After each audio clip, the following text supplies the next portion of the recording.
encore plus d'impact et d'inspiration. Aujourd'hui, nous recevons un invité de taille dans votre podcast Impact et Inspire.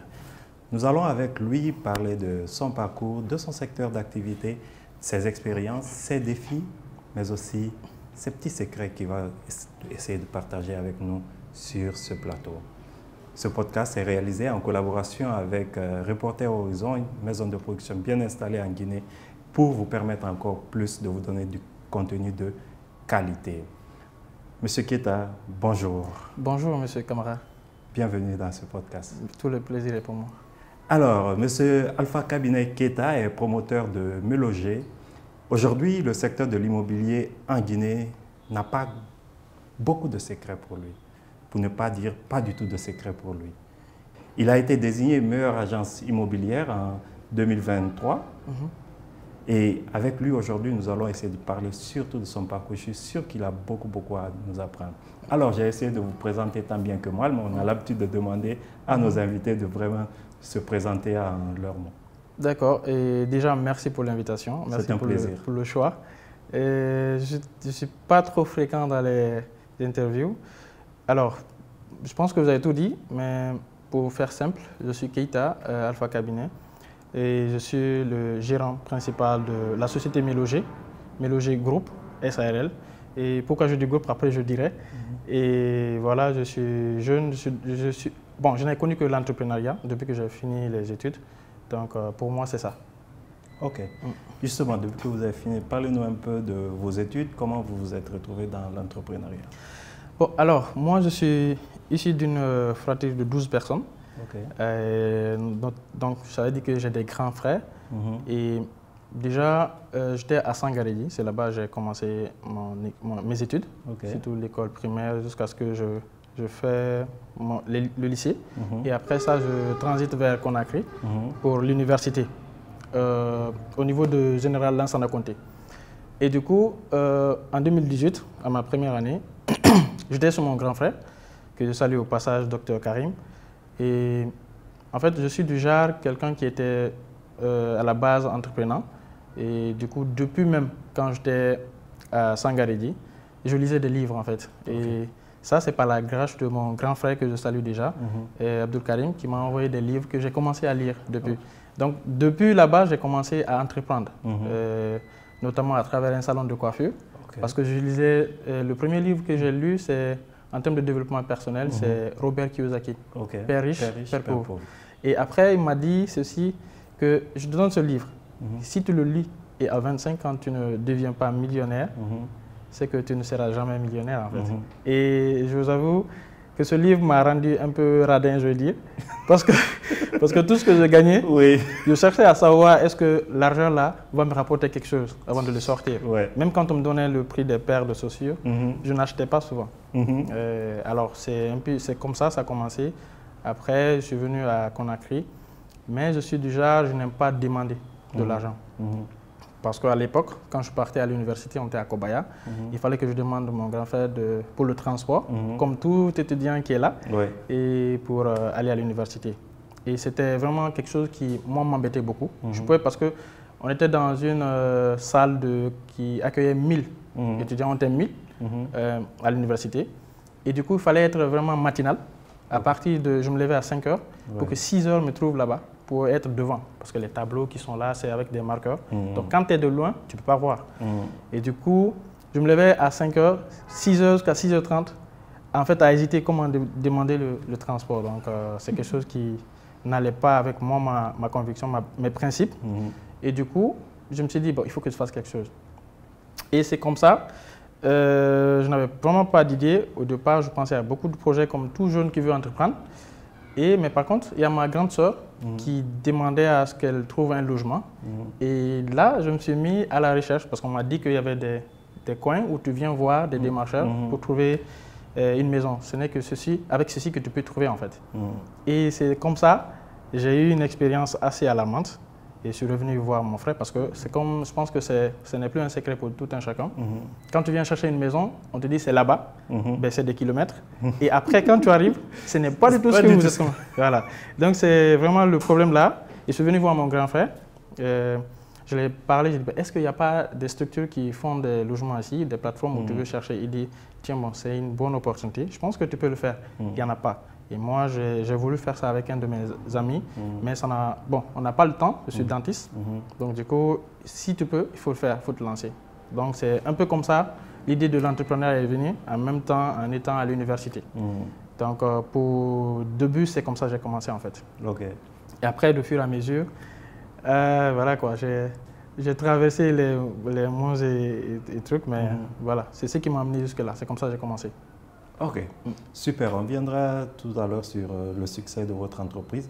Mais avant, il y a un élément important. Vous avez commencé petit à petit. À quel moment vous vous êtes formalisé? Je pense, en fait, déjà, c'est un point qui est très important. Effectivement. Parce que moi, au début d'ailleurs, j'ai commencé, j'ai dit à mon frère, ben, écoute, je veux créer un site internet. Il me dit, dis-moi, combien de fois tu as cliqué sur www pour trouver quelque chose? J'ai dit, bah, une seule fois quand j'ai eu le bac avec Google. Donc, il dit, bah, alors, c'est très peu. Il y a vraiment très peu de personnes qui partent dans sur les sites internet pour trouver des biens. Et donc, je dis, bon, il dit, lance-toi sur les réseaux sociaux. Donc, comme ça, j'ai commencé. Et maintenant, à un moment donné, même par rapport au nom, au début, j'ai pris le début de chaque lettre de mon nom, c'est-à-dire Alpha K Bene Keita, AKK. Donc, j'avais mis CAC. CAC immobilier, CAC groupe immobilier. Et du coup, mais au début, parce que je suis quelqu'un qui lit beaucoup, donc je lisais beaucoup de livres. Et jusqu'à maintenant, je dis que c'est l'un des secrets en fait qui m'a amené jusque-là. Et il y a mon frère aussi qui était là, quand je ne lisais pas, il n'était vraiment pas content. Voilà. Et donc, du coup, on me disait que dans les livres que je lisais, pour faire un nom pour ton entreprise, il faut que le nom soit court, smart, et que dès que tu dis le nom, ça reflète déjà l'activité. Pas forcément, mais le plus souvent, c'est un peu comme ça. Donc, c'est comme ça, je réfléchissais, j'ai trouvé le nom Mélogé, parce que j'aidais les gens à trouver des logements. Donc, du coup, j'ai gardé le nom Mélogé, mais sur l'entreprise que j'avais dit que j'allais créer, le nom, je disais, c'est CAC Group. Mais au fur et à mesure, j'ai eu des clients. Après tous les périples, donc j'ai eu des clients. Mais quand je venais faire des reçus, sur le nom, je mettais CAC Group. Et ils me disent non, mais ce qu'on voit sur les réseaux, c'est Mélogé. Ils disent c'est de l'arnaque. Je dis bah non. Le lendemain, je ne vais jamais oublier ce client-là. Le lendemain, je suis allé à Dixine imprimer des bâches pour mettre Mélogé, pour afficher dans le bureau que j'avais à l'époque. Donc c'est comme ça que j'ai changé de nom. J'ai mis le nom Mélogé. Okay? Et voilà, je ne sais pas si je vais parler de ça, mais avant que Mélogé ne vienne Mélogé, il y a eu du chemin. Parce qu'à la base, moi, j'ai commencé à marcher. Donc aujourd'hui, je roule dans une voiture et tout, les gens voient, mais après, au début, je n'avais forcément pas les moyens. Et j'ai toujours dit que je ne voulais pas demander, donc je n'avais pas de financement. Donc je roulais surtout le quartier Lambani. D'où c'est le quartier que je maîtrise beaucoup, parce que c'est là les chiens me poursuivaient dans des cours, à la recherche de biens. Et aussi au départ, quand j'avais commencé, il n'y avait pas assez d'agences immobilières. Du moins, moi je n'en connaissais pas, mais on m'avait parlé de 224 Imosé, qui est aujourd'hui un ami, un très bon ami d'ailleurs, et que je voyais. Et voilà, j'avais demandé en fait à collaborer avec beaucoup, mais j'ai vu qu'il y avait, en fait, le secteur de l'immobilier n'était vraiment pas connu. Parce que je me rappelle, il y avait des clients qui m'appelaient, ils me demandaient est-ce que c'est vrai que la maison là existe? J'ai dit bien sûr, venez voir. Donc ils venaient, et si ça leur plaît, ils repartaient pour chercher l'argent. Donc c'était compliqué. Mais pour vraiment rendre l'entreprise, la registrer, pour avoir le RCCM et tout, c'est vraiment une imposition de la clientèle. Parce que là, il y avait des demandes qui venaient, il y a des personnes qui cherchaient à me rencontrer, qui avaient pris l'entreprise comme ça, alors que moi, je me dis dans la tête, c'est vraiment petit. Mais par contre, il me fallait avoir des contrats et tout, donc il fallait vraiment avoir les informations de l'entreprise, que l'entreprise soit vraiment enregistrée légalement. Et c'est venu comme ça en fait. J'étais vraiment tenu obligé d'aller chercher à m'enregistrer. Donc c'est comme ça, c'est venu. Donc selon cette expérience, est-ce que vous pourrez dire qu'il faut d'abord vraiment se lancer, avoir la main dans la pâte, connaître les rouages avant de se formaliser? Oui, vivement. Je le dis, c'est ce que d'ailleurs je conseille parce que déjà, moi, je me suis lancé dedans, je n'ai eu aucune formation. Parce qu'il n'y avait pas de personnes qui formaient ici. Et malheureusement, je cherchais aussi des formations sur les réseaux, dans d'autres pays, mais les formations étaient de telle sorte que ce n'était pas vraiment assez spécifique au contexte guinéen. Donc, tu vas beau prendre des livres et lire, mais tu auras toujours des difficultés parce que sur le terrain, c'est tout autre. Donc, d'où l'effet de l'expérience. Donc, chaque jour, tu découvres. Donc, c'est un peu comme ça. Et du coup, ce que je vais dire à la personne, à moins que tu aies une formation où tu as déjà, tu connais tous les rouages pour venir te lancer, tu sais que tu auras des contrats directement, tu peux aller te formaliser. Mais si ce n'est pas ça, tu as vraiment une vision, tu as envie d'évoluer dans ce domaine, il faut d'abord tâter le marché avant de se formaliser. Ça t'évitera en partie de payer les impôts. Vous avez bien compris. Il faut tâter le terrain avant de te formaliser. Et justement, dans cette acquisition d'expérience, dans ce développement de parcours, je suis sûr qu'avec tout ce que vous dites sur la lecture, vous avez adopté des principes clés pour la gestion de l'entreprise. Si on vous demandait de partager avec nous 3 principes clés pour vous qui font aujourd'hui le succès de votre entreprise, quels seront ces principes? Déjà, il faut comprendre que chaque entreprise a sa manière de fonctionner, a ses principes de base. Et après, moi, au début, j'étais seul. J'étais le comptable, le directeur, et l'agent immobilier, le commercial et tout. Parce que je me rappelle que quand on m'appelait, je disais que bon, je veux appeler mon directeur et après on va voir. Mais à la base, c'est moi. Donc, juste avec les 2 numéros, je fais jouer parce qu'après, les gens aussi, ils ont toujours envie à faire avec le responsable et tout. Donc, pour des principes, ça c'est vraiment au début, il y avait la rigueur. Déjà, il faut être ponctuel dans ce que tu fais. Parce que j'avoue que ce n'est pas facile. Au début, ce n'est pas facile. Je vous dis même, à un moment donné, j'ai failli abandonner. Parce que je travaille avec des personnes, malheureusement, que j'ai trouvées sur le terrain, les démarcheurs. Ce n'est pas parce que je les en veux, mais il y a beaucoup parmi eux qui ne sont pas sérieux. Voilà, donc je pouvais déplacer, je n'avais pas de moto, je n'avais aucun moyen de déplacement. Donc je pouvais dépenser en taxi, moyen de déplacement. Je pars, on me dit que la maison n'est pas disponible. Et les clients, ils ne comprenaient pas ça. Parce qu'ils disaient, pourquoi on t'assoit de toi alors que tu travailles toujours avec les démarcheurs. Donc la faute était à moi.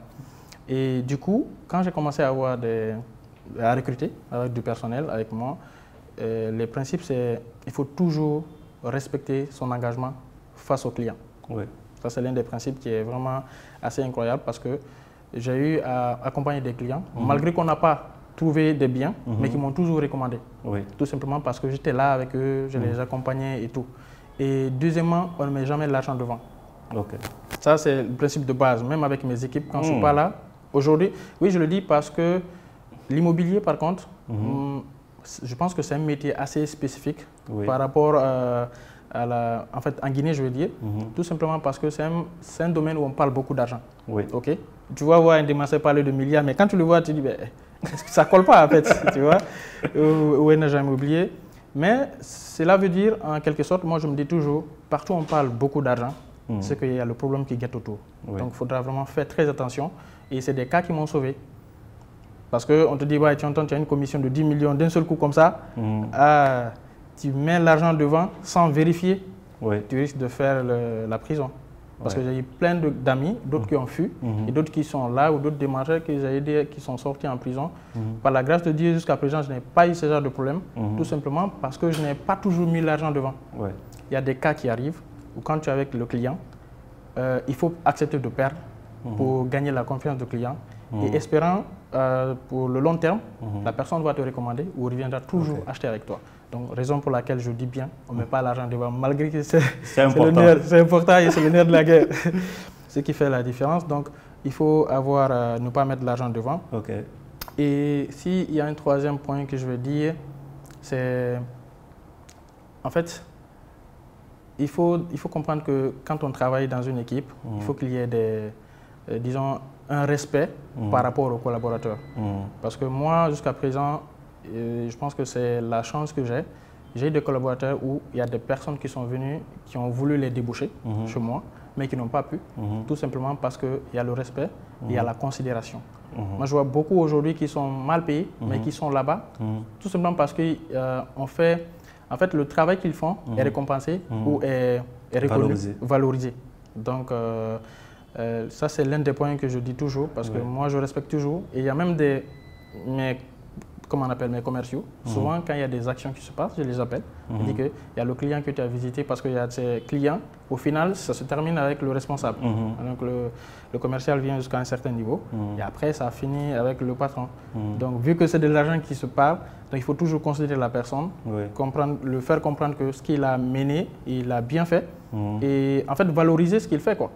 Parce que j'ai des gars qui viennent, ils disent que non, j'ai envie à faire avec M. Keita. Je dis non, faites avec par exemple Mariam qui est là-bas ou Alexandre qui est là-bas. Tout simplement parce que je me dis, je ne serai pas toujours là. Et s'il n'y a pas de considération, je ne mets pas de la valeur sur mon équipe par rapport à mes clients, à un moment je ne serai pas là. Et je peux aussi avoir des possibilités de voyage, je ne pourrais pas quitter. Je serai toujours auto-entrepreneur. D'où la valorisation et aussi mettre confiance les gars. Ok, donc je reprends les 3 principes. Le premier principe, c'est vraiment le sérieux. Le sérieux, oui. Le deuxième principe, c'est de ne pas mettre l'argent devant. Oui, effectivement, même s'il est important. Il est important, ne pas le mettre devant, mais le garder à côté. Et le troisième principe, la valorisation des collaborateurs. Et justement, parlons de ces collaborateurs. Pour vous, comment ça se passe? Comment vous trouvez l'environnement, les collaborateurs? Comment vous faites pour maintenir vraiment ce climat cette bonne ambiance qui fait que même si quelqu'un d'autre vient, lui propose mieux, il ne peut pas partir? Alors, moi, je dirais déjà, là, je suis dans une phase où je suis en train de recruter. Vous comprenez? Et depuis que j'ai commencé, ça fait 7 ans maintenant, que je suis exclusivement dans l'immobilier. Mais j'ai eu à libérer beaucoup. Parce que moi, je sais que quand on est entrepreneur, il y a 2 choses qu'on n'aura pas peur. La première des choses, c'est de recruter. Et la seconde des choses, c'est de libérer les gens qui n'allient pas les principes ou les valeurs de l'entreprise.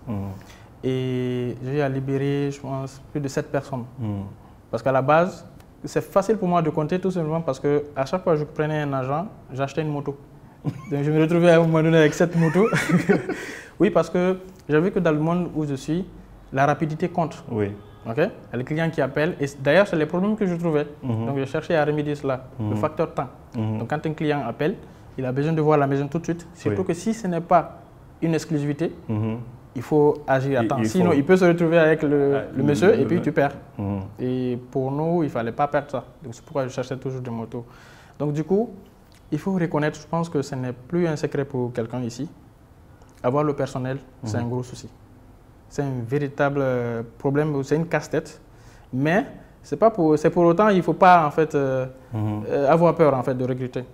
Et du coup, moi j'ai compris, dans l'écosystème guinéen, on ne peut pas se fier à la documentation.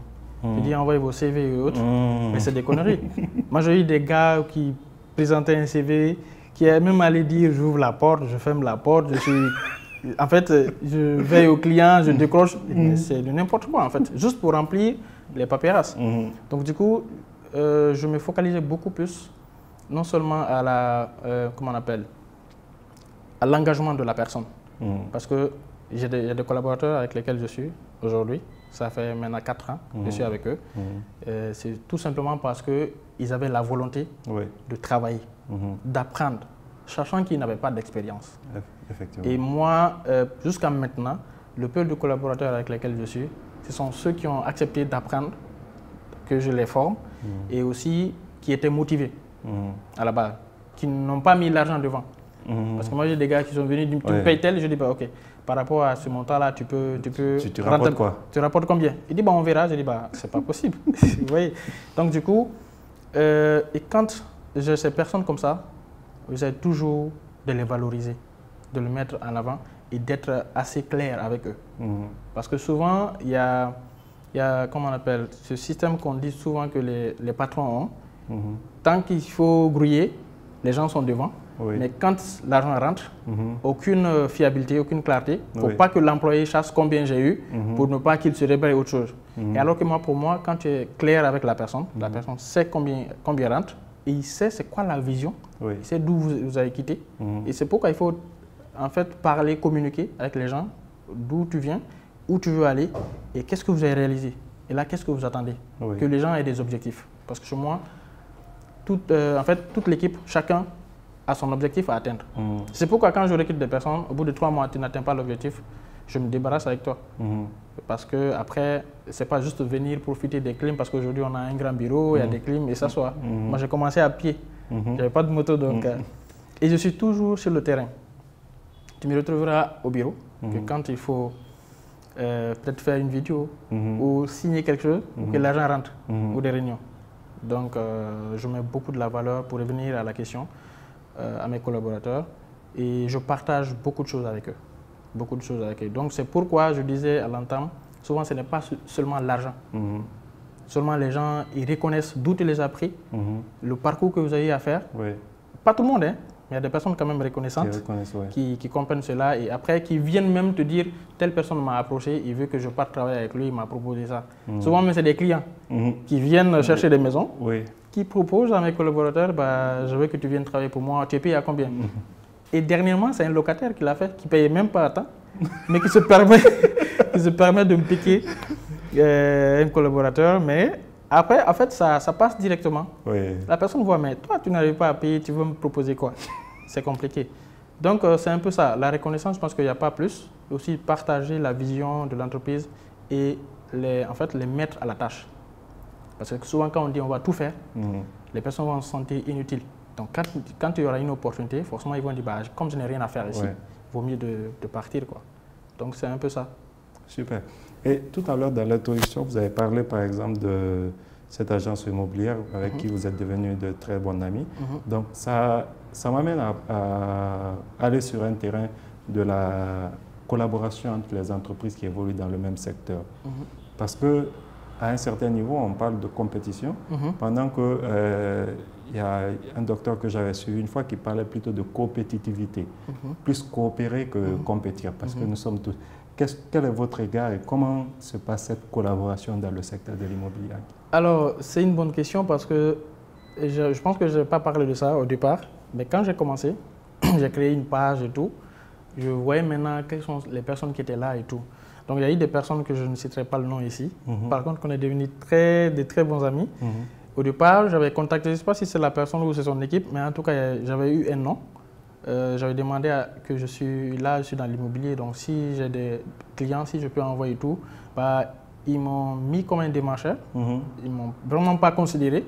Mais après, en fait, d'ailleurs, je remercie cette personne indirectement qui ne va pas comprendre que c'est elle. Mais je pense que cela a été un booster pour moi. Parce que je me suis dit, j'ai fait une to-do list. Il faut que chaque quartier de Conakry, que quand quelqu'un me demande un bien, que je sois en mesure de le trouver. Parce que je n'ai pas de collaborateur en fait, je n'ai pas de partenaire plutôt. Vous comprenez? Parce qu'à cause de ce refus-là, donc dès que j'ai un refus, et moi c'est quelque chose qui me fait très mal. Surtout que je sais que ce n'est pas de l'argent qu'on partage et tout, il faut juste apporter quelque chose, en fait que chacun donne une partie pour aboutir. Et il y a des gens qui sont très hostiles par rapport à cela. Et par contre l'immobilier c'est un domaine qui est très vaste. Et moi, je pense que ça fait partie du secret qui m'amène jusque-là, c'est la coopération avec les autres personnes. Parce que l'immobilier, tu peux avoir un client, mais tu n'as pas le produit. Donc tu cherches le produit. Et par contre, tu peux avoir le produit, tu n'as pas le client. Donc si tu collabores avec les gens, non seulement ça devient un booster qui va accélérer ton chiffre d'affaires, parce que tout le temps tu auras quelque chose à faire, mais par contre, quand tu es trop gourmand, tu risques de tout perdre. Et maintenant, je pense que on n'a pas de problème. Pardon, on n'a pas de problème à ce sens-là de collaborer. Sauf qu'il y a toujours quelques personnes qui sont un peu plus gourmandes, qui veulent garder la part du lion à eux seuls. Donc, on collabore beaucoup. Super. On collabore beaucoup. Et justement, en parlant de ce secteur, quelle est aujourd'hui votre lecture sur le secteur de l'immobilier en termes de pouvoir d'acquisition de la population en général et par rapport à l'offre qui existe sur le terrain? Je pense qu'en 2023, on avait un déficit de 500 000 logements. Et du coup, le secteur de l'immobilier, je pense que ça commence à s'éveiller. Du moment où moi, j'avais un challenge que je pense que j'ai un peu réussi par rapport à cela. En fait, au début, quand j'avais commencé, il n'y avait que les démarcheurs. Je vais vous donner une anecdote. Au début, je cherchais tellement à me formaliser et tout. C'est la nouvelle agence.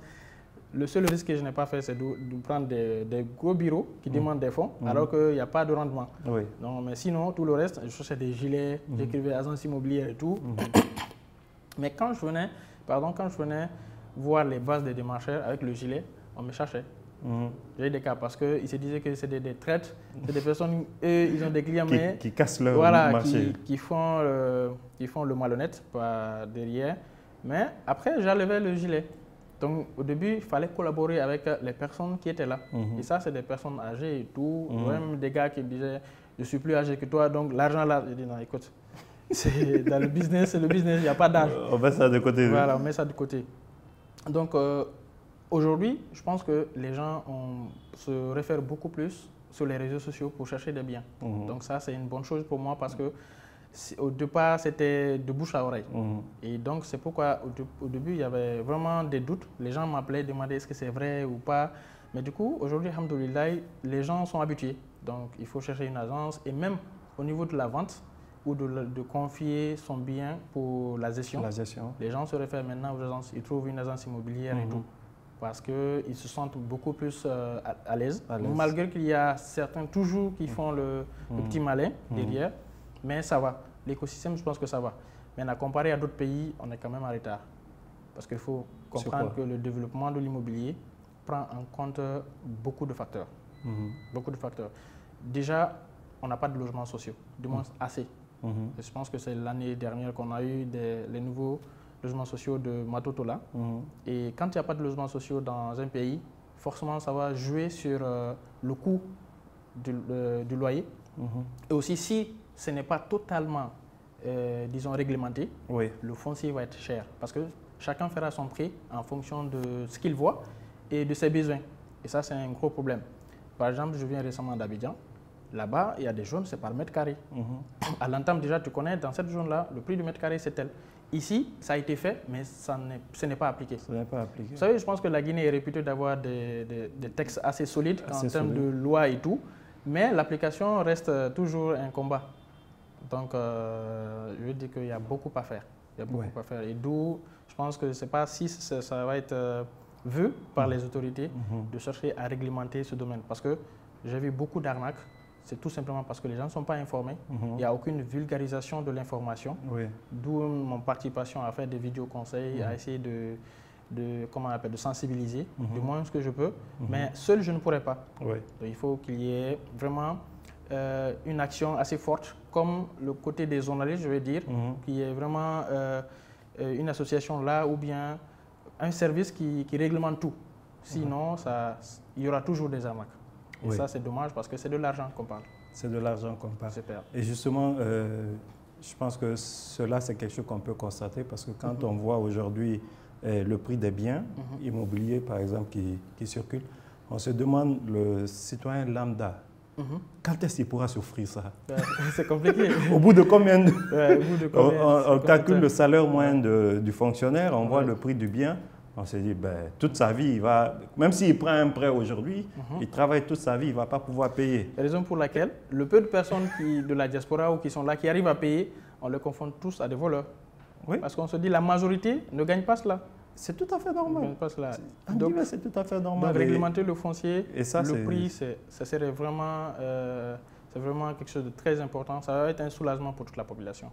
Alors, tout le monde, on va se joindre à M. Keita pour vraiment travailler sur ce plaidoyer-là. Il faut que ce secteur soit réglementé. Ça va nous permettre tous d'avoir nos logements. Voilà. Et on va être logé, pas me loger. Exactement. Alors, maintenant, j'ai vu récemment, en vous suivant, que vous vous êtes exporté. Vous êtes maintenant à Abidjan. Comment s'est passé cela? Et surtout, à partir de quand on décide qu'on est assez solide pour aller dans d'autres contrées? Oui, j'ai toujours eu cette question. Mais il faut comprendre que je pense qu'on est dans un pays où tout est à faire. C'est pourquoi on dit, je pense, il y a un des entrepreneurs que je suivais qui dit en Afrique, je pense que c'est, j'oublie son nom, que tout secteur que tu prends, si tu es vraiment sérieux et tu es persévérant, tu pourras écrire ton nom sur le cahier d'or. C'est-à-dire que tous les secteurs, il y a quelque chose à faire. Même dans l'immobilier, dans le secteur dont je suis, quelqu'un peut venir s'investir et avoir sa part. Il y a la place pour tout le monde. Okay?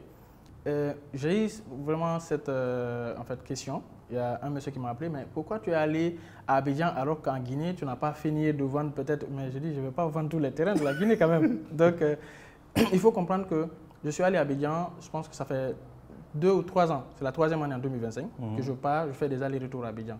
Donc, j'observais, je tissais des partenariats et je suis parti aussi dans le cadre de la formation. Parce que actuellement, j'ai commencé à faire la promotion immobilière, notamment la construction-vente. Oui. Mais c'est suite à des frustrations sur le terrain ici qui m'ont amené à aller me former pour réaliser cela. Parce qu'il faut comprendre, dans l'immobilier, il y a beaucoup de problèmes. Je pense qu'on va en parler après. Mais il faut aussi aller voir d'autres marchés, comment ça se fait. En fait, tirer un peu d'expérience pour apporter chez toi. Je pense que c'est comme ça. Quand on dit qu'il ne faut plus réinventer ou inventer des idées, il faut juste améliorer certaines idées. Je pense que c'est dans ce sens. Alors, le pourquoi je suis parti, c'est parce qu'il faut comprendre aujourd'hui, il y a des pays qui se démarquent à travers la situation politique. Oui. Vous comprenez? Donc, ça veut dire que nous, 80% de notre clientèle se trouve à la diaspora. On les trouve sur les réseaux sociaux. Vous comprenez? Il y a quand même pas mal de personnes qui sont là. Mais il y a beaucoup de personnes de la diaspora qui ont envie d'investir. Mais il faut comprendre que les réseaux sociaux sont devenus malheureusement une vitrine de nos pays. Donc, à chaque fois qu'ils voient des grèves, des aides de pierre et tout, voilà, ils se reculent, ils pensent que tout est mal fiché. Tout est problème en fait. Noir, voilà, tout est point noir. Alors que nous sommes là. C'est vrai que c'est difficile, mais on n'a pas où fuir en fait. Vous comprenez? C'est chez nous.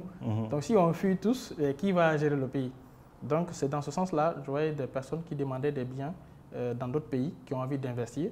Et au moment où même j'ai vu des personnes qui sont des Guinéens, mais résidant de l'autre côté, qui sont venus chercher des investisseurs ici, aller investir, que ce soit à Dubaï, au Sénégal, aux États-Unis, je me dis tiens, c'est un marché que je suis en train de perdre. Parce que je pense que l'opportunité n'a pas de limite géographique, de frontières. Donc, du coup, vu que j'avais des personnes qui voulaient investir dans d'autres pays assez stables, où la rentabilité de l'immobilier était beaucoup plus intéressante qu'en Guinée, je me dis, je pense que c'est aussi quelque chose à gagner. Donc, c'est un peu comme ça, le choix est porté sur la Côte d'Ivoire, après plusieurs années de déplacement, d'études, et aussi de partenariat, parce que je ne suis pas lancé, je ne suis pas allé sur un terrain que je ne connais pas, je m'installe, maintenant je vais faire. Il a fallu investiguer et aussi chercher des partenaires sérieux, que je salue au passage, SA2I Holding, qui sont des personnes sérieuses. Parce qu'à Abidjan aussi, il faut comprendre, il y a beaucoup de pas flotteurs, des personnes qui sont sur les réseaux sociaux, mais au fond, il y a beaucoup d'arnaqueurs aussi. Parce que là-bas, il y a 2000 promoteurs. Donc il y a beaucoup d'arnaqueurs là-bas. Des personnes qui prennent ton argent et puis qui partent au Canada. Donc, au final, j'ai compris que le problème est partout. Mais là, moi, je me déplace en fonction de la demande de ma clientèle. Okay. D'où le pourquoi on s'est exporté à Abidjan. Mais prochainement aussi. On retient, l'opportunité n'a pas de frontières. N'a pas de frontières. Quand on se sent prêt, l'opportunité nous pousse. Il faut se montrer à la hauteur, il faut avancer sans avoir une crainte. Alors, quand tout à l'heure vous parlez des défis, on en a parlé de quelques-uns. Est-ce qu'il y a certains défis que vous voulez citer dans ce secteur-là? Il y en a plein. Qu'on ne voit pas forcément en étant de l'extérieur. Oui, il y a plein de défis. Il y a l'un des défis que moi seul je ne peux pas gérer. Et il faut l'appui de la population tout entière et surtout des autorités. Parce que dans l'immobilier, au début, j'étais beaucoup mélangé, comme le nom l'indique. C'était aider les gens à trouver des logements et tout. Avant même de rentrer dans la location, ou, dans la vente des terrains ou la construction. Mais l'un des problèmes qui est là, qui est peut-être vu mais qu'on n'en parle pas trop, c'est c'est le choix de l'ethnie de la personne dans l'histoire du logement. Moi qui parle, j'ai été victime à 2 reprises et j'ai eu des clients que quand je venais en étant un facilitateur, je trouve la personne qui a les moyens, qui peut prendre le bien en question et qui se correspond. Et après, tu vois un propriétaire qui te dit non parce que cette personne n'est pas telle ou n'est pas de même ethnie que moi, je ne veux pas la prendre. Ça, c'est vraiment une problématique pour moi. Parce que moi, je gaspille un carburant, un déplacement, en unité. Et après, au final, on me dit, tout le travail que tu as fait, c'est bon, mais juste parce que le propriétaire n'est pas content, c'est compliqué. Donc ça, c'est l'un des facteurs qui est très récurrent. Je pense qu'il y a quelques personnes qui comprennent, mais il y a toujours, le mal est toujours là. Il y a cette discrimination qui persiste.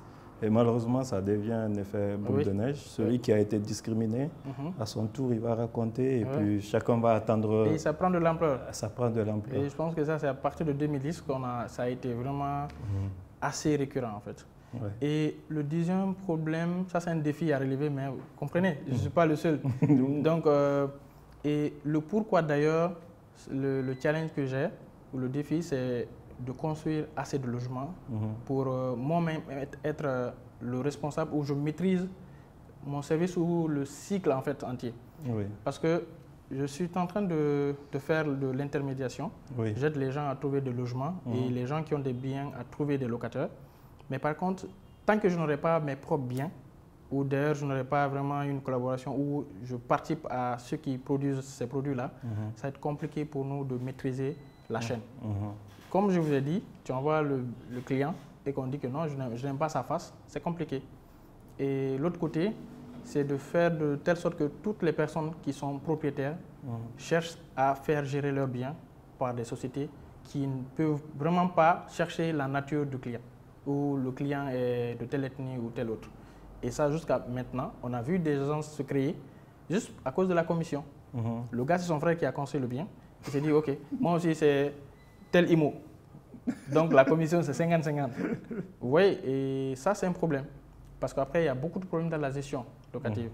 Et je pense que c'est l'un des défis. Si toutefois, les personnes arrivent à comprendre que la gestion ne se fait pas une société, je pense que ça va beaucoup diminuer les problèmes qu'on rencontre de manière récurrente dans l'immobilier. Et l'autre défi, ou le challenge que je veux relever, c'est de vulgariser l'information concernant l'immobilier à travers des conférences que je ferai bientôt, des formations dont j'ai commencé à faire pour vraiment aider les personnes à comprendre c'est quoi l'immobilier véritablement. Parce que je vois beaucoup d'arnaques, mais je me dis que c'est des arnaques assez bêtes. Comment tu peux prendre 2 milliards, mettre sur un terrain sans vérifier le terrain? Pour moi, la vérification, c'est le basic. Oui, c'est le basic. Et c'est une condition sine qua non. En fait, du moins, je veux dire, c'est l'un des premiers secrets pour éviter les arnaques. Il faut comprendre qu'il y a assez d'arnaques. Et ça, c'est même pas en Guinée seulement, c'est partout en Afrique, partout dans le monde d'ailleurs. Parce que j'ai vu des gars se faire arnaquer, mais par son frère. En fait, c'est compliqué. Tout simplement parce que les gens investissent sans savoir c'est quoi les règles, les principes d'investissement, comment il faut acheter un terrain en République de Guinée, en toute sécurité, comment le sécuriser. Mais c'est juste parce qu'il y a mon frère là-bas, je lui envoie de l'argent, il achète.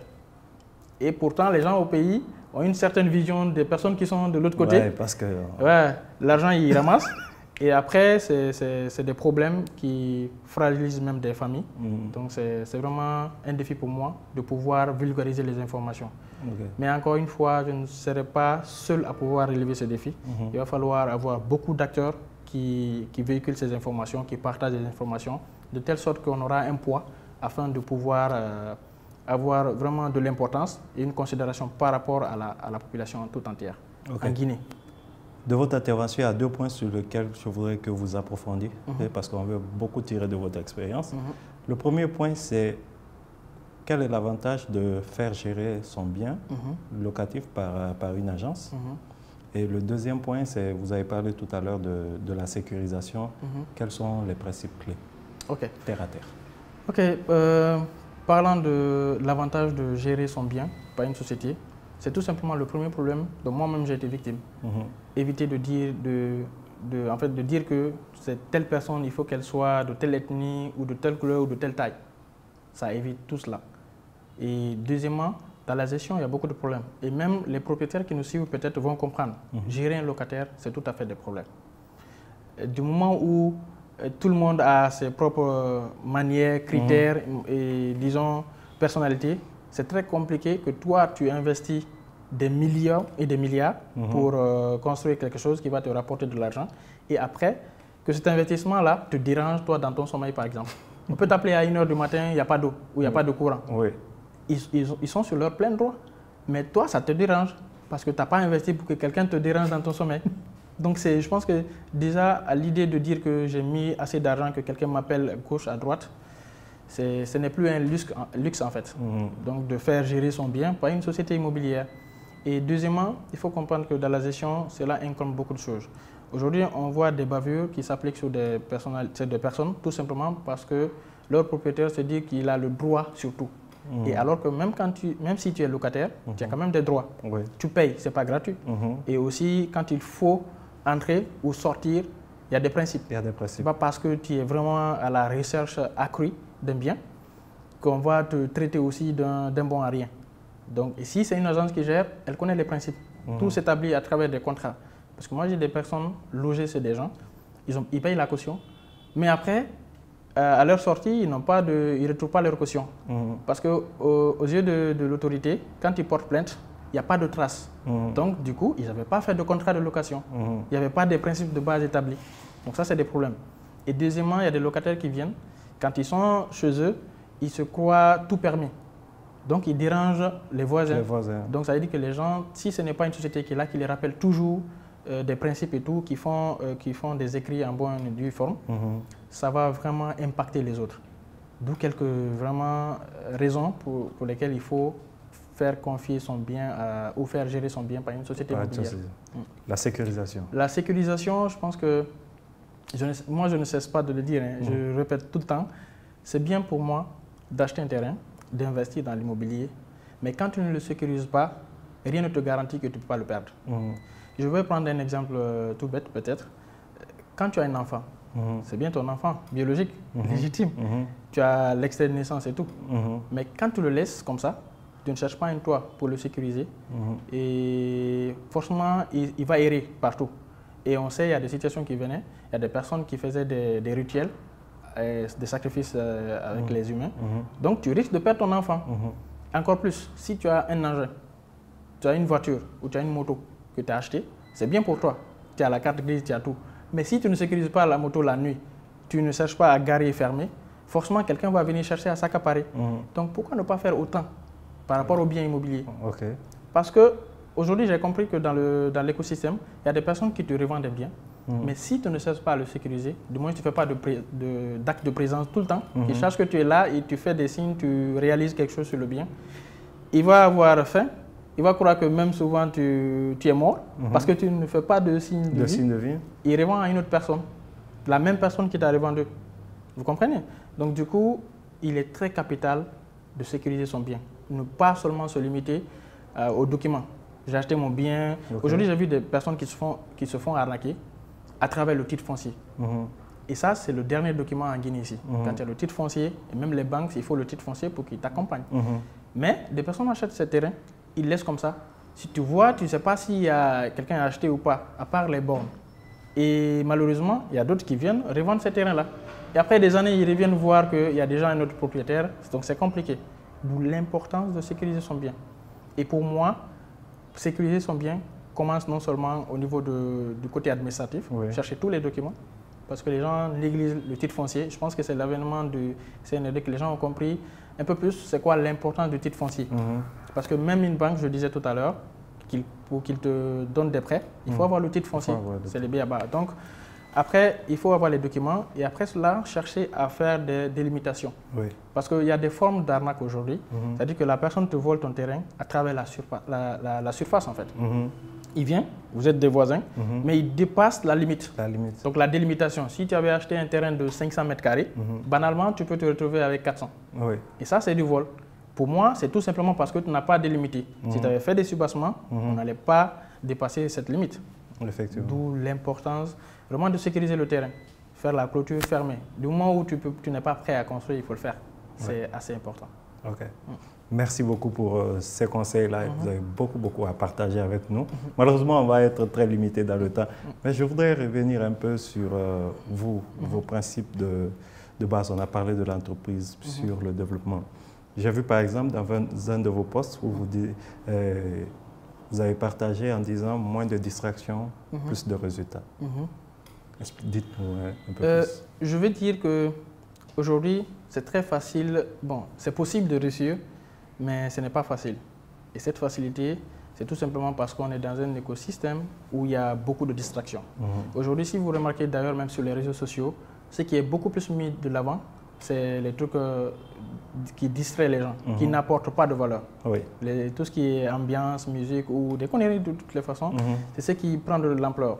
Et du coup, quand tu es dans cet écosystème-là, je veux prendre moi ma personne, qu'est-ce qui m'a poussé à être jusque-là ou m'a amené à être jusque-là où je suis. C'est tout simplement parce que je m'étais entouré par 2 personnes. Au départ, c'était mon grand frère qui est entrepreneur aussi et dans la médecine et son ami qui était aussi coach, qui faisait des formations dans l'association communautaire. En tout cas, il donnait des formations en quelque sorte. Donc du coup, je passais beaucoup plus de temps avec ce dernier-là. Et je me rappelle, mon frère me disait, à Conakry ici, il y a beaucoup de matuveux. Tu peux voir un jeune qui roule dans une voiture, tu crois que c'est pour lui. Ou bien il vit pleinement sa vie, il est vraiment heureux. Mais il se trouve qu'il soit il a pris la voiture de son frère, ou bien de son père, qui a plusieurs voitures, ou il a fait une location pour blaguer des filles.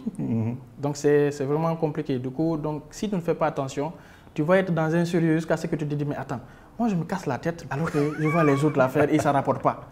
Tu vois, donc il faut vraiment être moins distrait et se mettre dans un environnement où tu cherches à réaliser tes objectifs. Déjà se fixer des objectifs et faire toujours le bilan de tes activités, de ce que tu fais, ce que tu avais prévu, ta to-do list et jusqu'où tu en es en fait et voir comment se projeter. On va prendre l'exemple de 2025. Il y a beaucoup qui disent... résolution. Non, en fait, il y a des gens qui te souhaitent, comment on appelle, mes meilleurs voeux, beaucoup de succès, beaucoup de trucs et trucs. Mais si tu n'avais pas préparé 2025 à 2024, il n'y aura pas ce succès-là. Il n'y a pas de miracle en fait. Oui. Vous comprenez?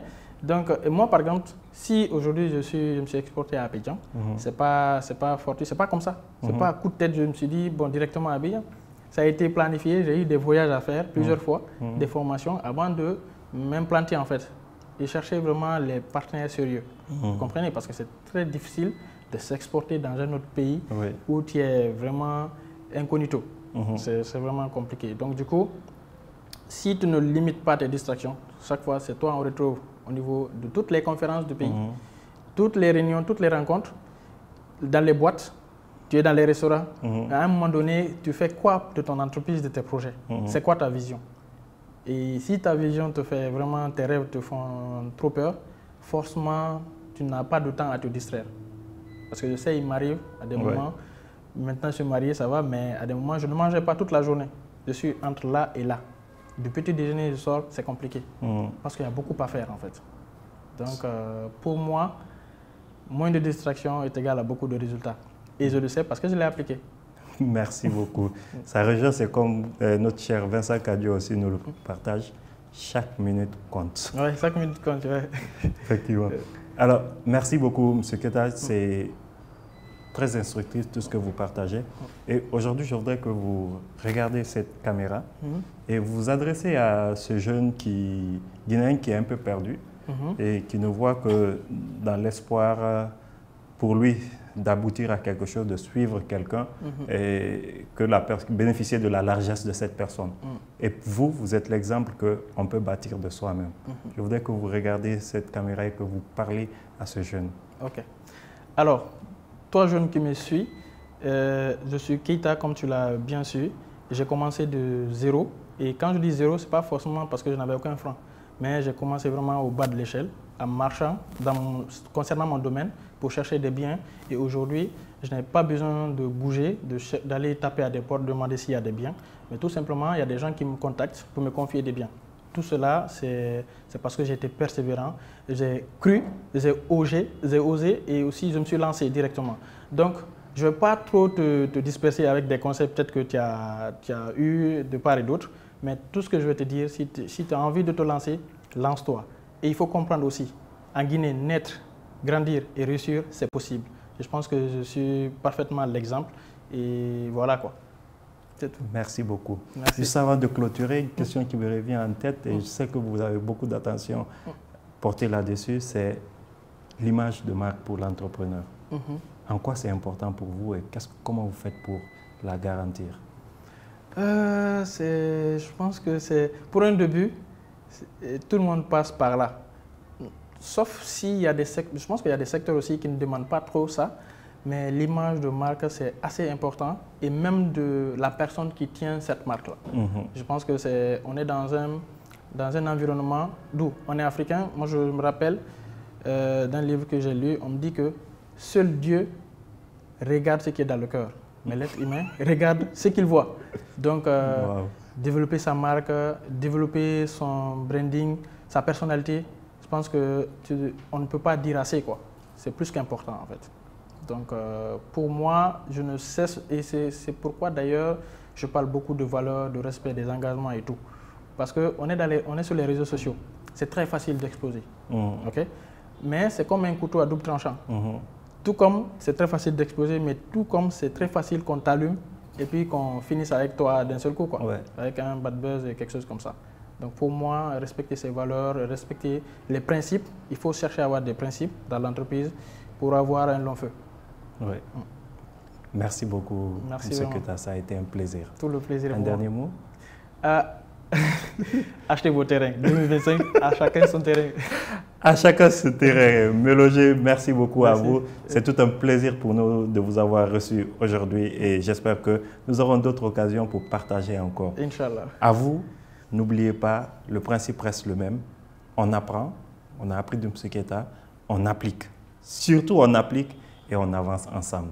Dans cette aventure, nous allons y arriver, bien entendu. Alors, si c'est votre première fois de rejoindre cette chaîne, je vous invite à vous abonner pour ne rien rater de cette aventure où, ensemble, nous allons nous développer.